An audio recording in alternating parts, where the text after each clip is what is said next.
Shabbat Shalom Mishpacha. This is Rabbi Simon, and we are here at another Sabbath. I think today we're going to hit on some very, very key and important issues regarding problems, their solutions. It's no point just telling somebody what their problem is. You've got to give them a solution as well. So, with that in mind, originally I was going to do John chapter 10, but I've decided to hold that off for probably next week. But I think it's a good idea for me to go straight to John chapter, I think it's John chapter 7. And I think it's important to look at some of the references there, because one of the things that I felt quite deeply is that, people who are not getting their prayers answered, what does that mean? Does that mean that God doesn't love them? Does that mean that they are forsaken? Does it mean that they are doing something wrong? All of those factors, they come into people's mind. And I want to make sure that I give you completely honest and straight and direct information. Number one, God hasn't forsaken you.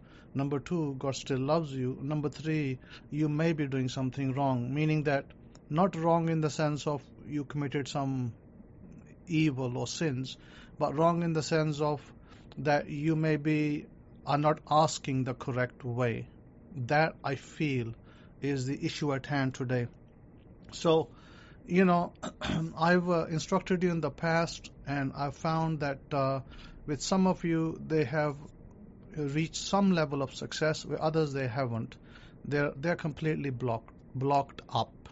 The ones who are asking for millions of dollars, let's say you say, I am a millionaire, or you say, I have $50 million, and you haven't got it yet, that means that you are blocked up.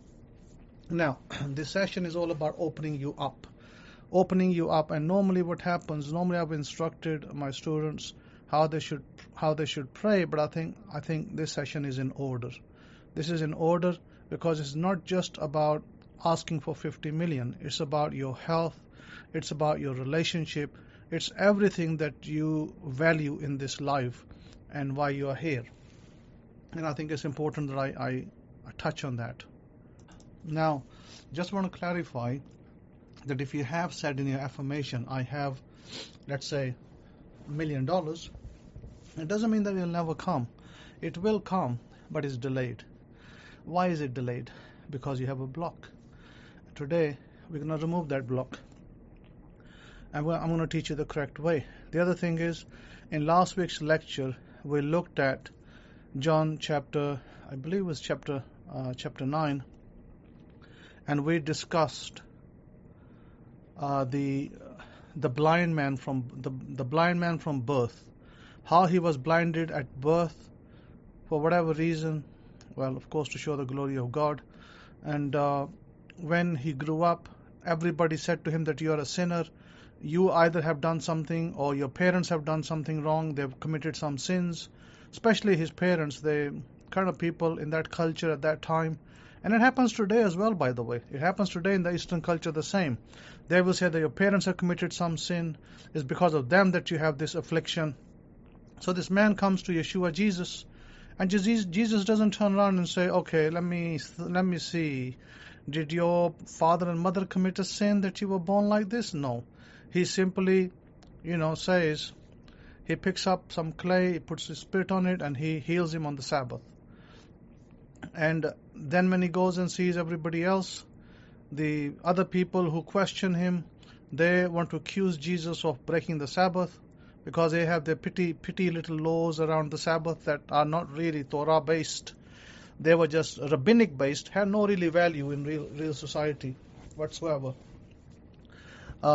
It's like saying that you can't, it's like you want to slaughter an animal, you want to butcher an animal, you want to butcher a chicken maybe, and just because you happen to cut the throat a little bit too much, and not just at the right point, but a little bit too much, that doesn't make the chicken unkosher.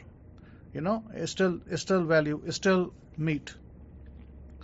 And in some cultures, In some cultures, they take the head completely off. They just chop the head off of a live chicken. They put it on the thing and they chop it off, like in France, guillotine.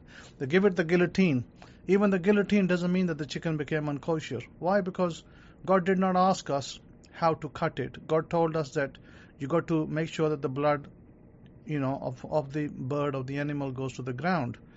And that has happened in both instances, whether you cut it a half or whether you, as a butcher, as a person who does a chicken, whether you took the whole neck off. Point is that either way, the blood will be drained of the bird concerned, or the animal in this case. If it was a big animal like a cow, normally they would do the cow's slaughter as you know how they do it. I don't want to describe it. It might be a little bit too gooey for some people. So my point, you get my point. My point is that whether you cut a half or whether you cut 3/4, it's still kosher because the blood has been drained. So, and then the Rabbinic Judaism tried to make it sound like, oh no, but you should have done it 2/4, and you should have done it 2.8, and you did it too much. And then they try to put these labels on things, try to make you think that they are kosher when they're actually just charging you twice the money or 3 times the money that you normally pay. I mean, go look in supermarkets. Items that are marked kosher, they make you pay twice or maybe more. Beef, I mean, look at the beef, how they're ripping people off. And there's so much corruption behind it. They get a rabbi, in the East Coast, they got a butchery, they got a rabbi, he just comes and stamps it, and he gets paid some money, and they say now it's kosher. People are made buffoons out of. People are made fools out of everywhere because of this. So, anyway, that's that. So coming back to the issue of the prayer, how do I pray? How do I pray that I get my things that I desire? Okay, I'm going to take you to a passage in the book of Matthew, and we're going to look at Matthew chapter 7 and verse 7. It says, ask,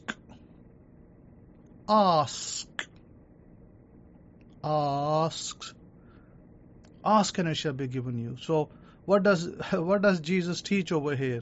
Jesus teaches to ask. Now, it seems very difficult to ask. What does ask mean? Well, I come before God and I say to God, what do I say to God? I want a car. I need a new car. I want a car. What do I say to God? I want $10,000. I want $10 million. I'm asking God, because isn't that what Jesus taught? Ask. But when you go and listen to the gurus out there, the so-called manifestation gurus, they'll all say, no, you don't ask like that. Oh, it will be mean you have lack. Oh, no, you got to say, I have. You got to say, I am. You got to say, I will be, or whatever. All of those things that they believe. Now, but Jesus said, ask. So what does that mean? That means we're asking the wrong way. Now, as an example, and I do see the point in this. I do see the point. If I go to a garage, I want to purchase a car. Okay, I want to purchase, I don't know, let's just say I want to purchase, like I did in America back in 2000, I think it was 14 or 15, maybe 16, when I purchased the van, I purchased it at Town and Country Chrysler car. Okay, so I go to the garage and I say, I'm going to buy a Town and Country Chrysler car. I want to buy. I say, I want to buy. I want to buy. I don't say, I already have it. Could you please give it to me? And they're like, what the hell are you talking about? You already have it. If you already have it, what are you doing over here? Get out of my face. So you got to tell them, I want to buy, or I would like to buy. If you're really polite, you got to put the British accent on and the stiff upper lip. You might say, I really would like to have. So either way, whichever way you do it, you're gonna have to include the word want, and then the gurus will tell you the want is the wrong word. It means you have lack, blah blah blah, and all this, and they'll shut you down. But no, it's not true. It is not true. Forget about what they say out there. What is true is that you want to say, I want. When you come before God and you want something, you simply state as a matter of fact, I want to have such and such, Lord. If you don't use the word Lord, God, Adonai, the great I am, Or if you speak multilingual languages, then you can use the word Rabb, you can use the word Khuda, you can use, Parameshwar, whatever, languages you speak according to your language. So, what is the simplest form of prayer? Simplest form of prayer is you have a need. You need to ask God, and it shall be given you. And what did Jesus say about the ask statement? He said, ask and it shall be given you. Ask and it shall be given you. There's no conditions attached. He did not attach any conditions to it. He did not say, you need to meditate for 30 minutes first. No, you need to take a shower first. No, you need to go to the temple first and pray over there, then come back and ask. No, none of those things are required. None of them are required. What is required is an intent and a clean heart, pure heart. Clean heart means doesn't clean in terms of hygiene. Clean means in terms of pure heart. Your heart and your intent. That's it. That's what's required. So from now on, when you pray, you simply ask God, and I would encourage you to write it down. Write it down as well. Ask God. Let's say you require a sum of money, and you say, Lord, I want to have X amount of money. Doesn't matter what that X is. Believe me, $10,000 is the same as asking for $10 million, is the same as asking for $10 billion. To God is the same thing. He doesn't care whether you want 10,000, 10 million, or 10 billion. You got to believe. If you believe that God can deliver it, then God will deliver it to you. All you got to do is ask Him, Lord, or if you're using another phrase for God, and I'm not going to use universe because I don't call God universe. Universe is just object. So you're going to say, Lord God, or you're going to say Jesus or Yeshua, whichever word you desire to refer to God. Lord, give me, or Lord, I want to have $50,000. Or Lord, I want to have $10,000 is my immediate need. I want to have $10,000. Please make it happen. Boom. End of story. That's it. Your prayer is done. Now you're giving it to God. Giving it to God is like placing an order on Amazon. You placed it. You now acknowledge the order with Amazon, and Amazon will do the rest for delivery. It's like going to Walmart, but in Walmart you pick up from the shelf. Here we are actually ordering it. So we are ordering our product, our item. So we are saying to God, because God is a deliverer, God is a provider, and God is the energy that does everything for us. We are a lower form of energy. God is a higher form of energy. And so we just go to God and ask. And let's say you have a problem with health. You're simply going to go to God and say, Lord, I want you to give me great health. Thank you. That's it. One line of prayer. Now, when you ask for money, let's say if you ask for $50,000 or whatever it is you ask for, I want to have. You're always going to say like this, I want to have $50,000. And when you say I want to have $50,000, what you need to do to reinforce that point to yourself, you can take a little copy paper and you can write on your journal. You can write, when I get this $50,000, I'm going to use it for, X, Y, Z. Whatever you're going to use it for, have it firmly in your mind. You want $1 million? What you going to use it for? You're going to buy a car, a house, clothes, what else you're going to buy? Put it down. You want $100 million? Put down what you're going to use it for. You got $100 million, what do you want to buy? A yacht? Do you want to buy a house? Do you want to buy a mansion? Do you want to live in another country? What do you want to do? Put it all down. Make sure you know where you're going to spend the money. Write it down.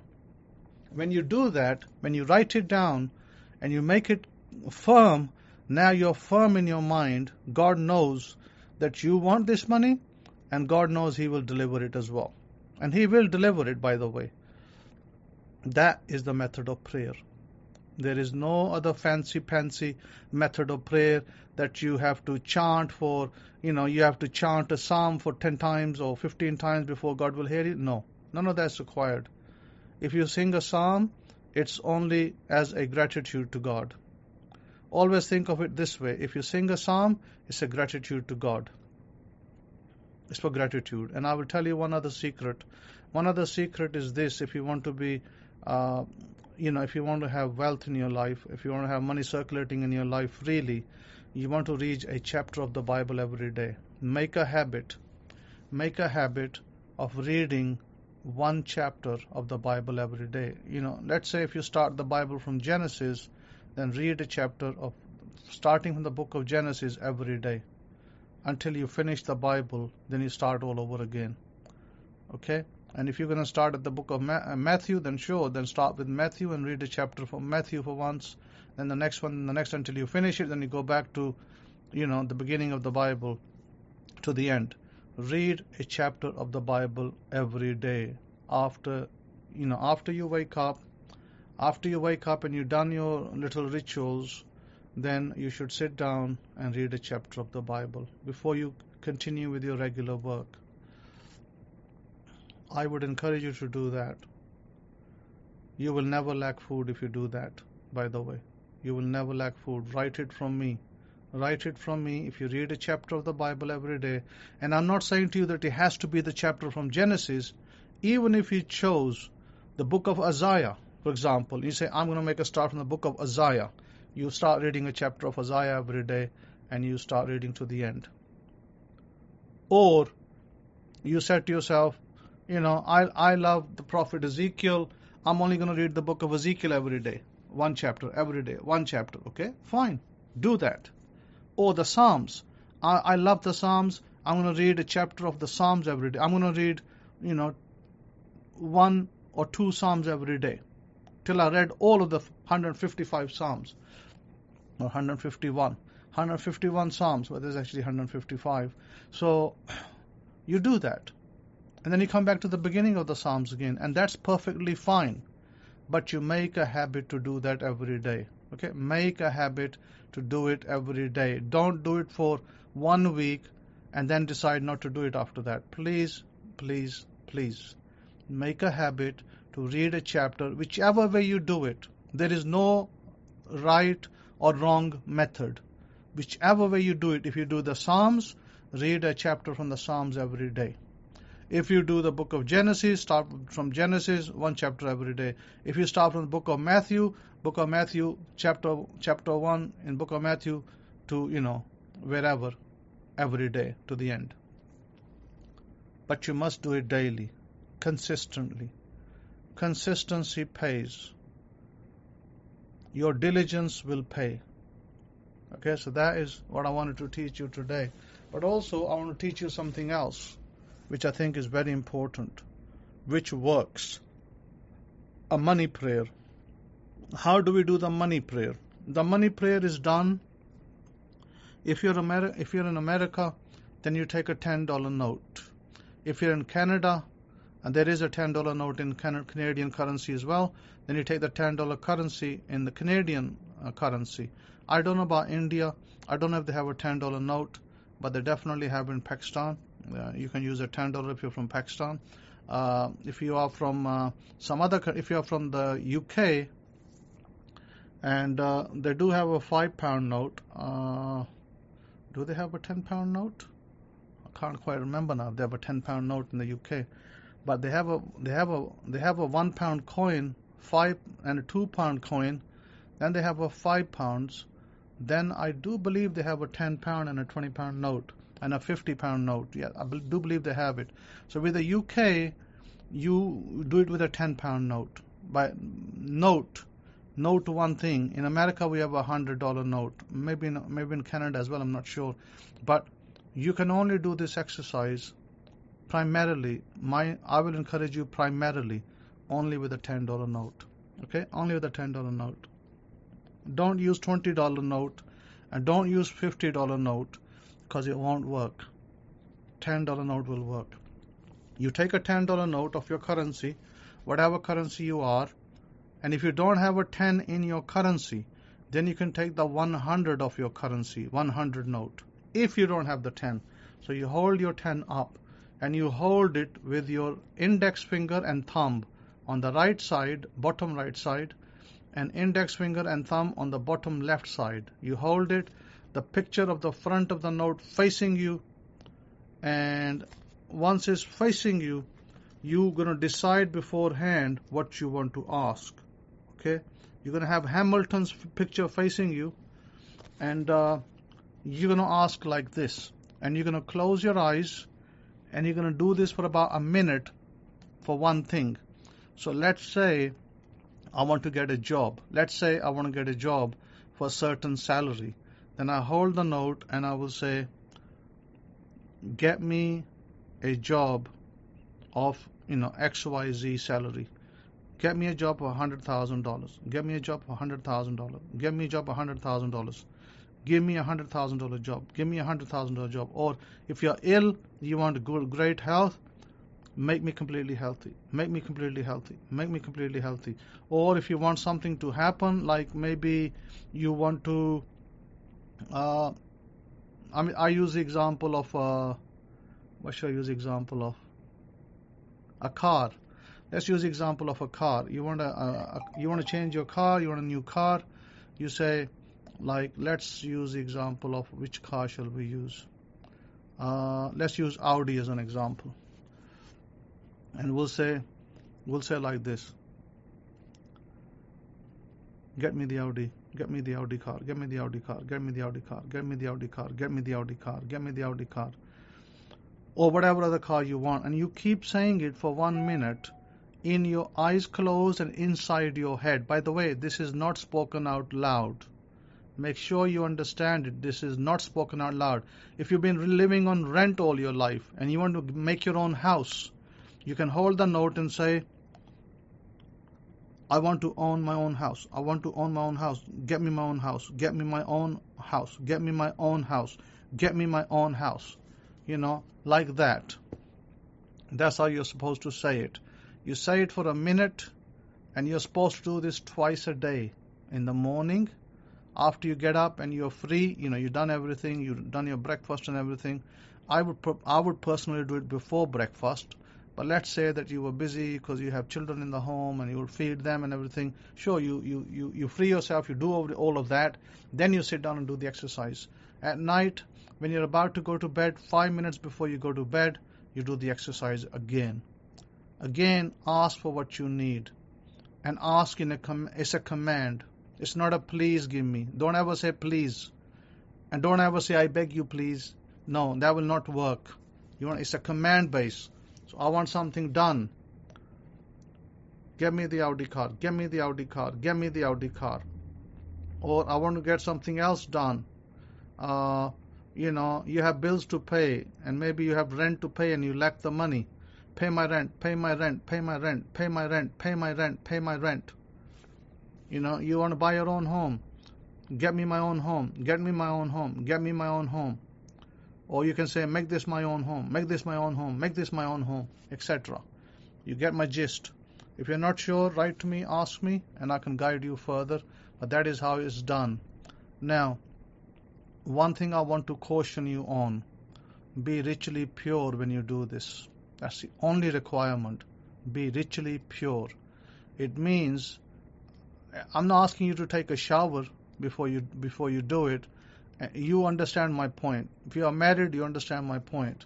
You be ritually pure. And if you're a woman who's in her cycle, menstruation cycle, then you wait till your cycle is complete. You don't do this in your cycle. Okay, don't do this in your cycle. It may not work. Just telling you, just cautioning you. But it is always done in ritual purity. And remember what I said earlier about the prayer. It's about the intent of your heart, pure heart. Now, ritual purity comes in because we are coming before God. That's why ritual purity comes in. We're coming before God and we're asking Him to do something for us, and all He asks us to do is be in a certain state. That's it, nothing else. He doesn't ask us anything else. Now, if ritual purity was an issue because you were homeless, you were on the street, then it doesn't matter. Then you can do it in whatever clothes you're wearing. It doesn't matter whether you're ritually pure or not, because that's desperate. That's a point of desperation. And God, looks at the heart. God will still hear you. If that is your situation, God will hear you. You don't need to be ritually pure in that event.